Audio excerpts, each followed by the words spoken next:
Hai, ketemu lagi kita di cuplikan dari blog saya www.nindafatmawati.com. Sekarang kita akan membahas perlindungan anak yang konon justru gagal melindungi. Tentu kita masih ingat penganiayaan yang dilakukan Mario Dendi kepada David Ozora. Dan menurut informasi, dia melakukannya karena mendapatkan provokasi dari pacarnya. Serem juga ya.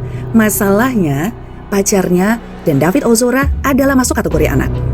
Pasal 1 angka 1 Undang-Undang Nomor 23 Tahun 2022 tentang Perlindungan Anak dan beberapa peraturan perundangan lain memang mengatur bahwa yang dimaksud anak adalah orang yang belum berusia 18 tahun, termasuk yang masih dalam kandungan.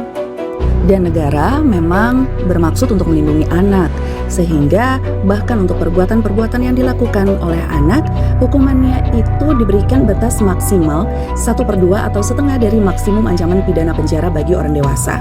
Contohnya pasal 354 KUHP tentang penganiayaan berat yang sebenarnya diancamnya adalah paling lama 8 tahun. Kalau mengakibatkan kematian, yang bersalah diancam dengan pidana penjara paling lama 10 tahun.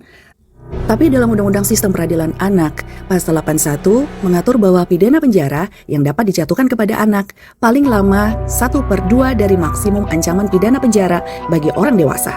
Apakah pemidanaan anak ini bisa menimbulkan efek jera? Atau justru bisa menjadi jalan ninja? Apakah ini saatnya kita melakukan reformulasi pemidanaan, kategori usia, atau jenis kejahatan anak? Supaya pelaku kejahatan tidak berlindung di balik kategori anak? Atau masih layak nggak sih anak usia 15-18 tahun disebut anak yang tidak memiliki kesadaran penuh akan akibat dari perbuatannya?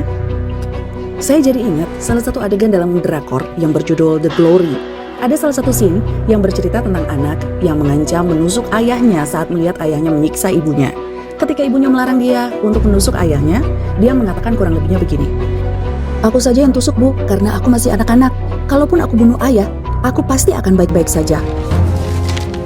죽을 때까지 네 편이야, 덕나. 손명호 실종 신고입니다. Mau tahu cerita lengkap dan cerita lainnya? Baca di blog saya ya, www.nindafatmawati.com.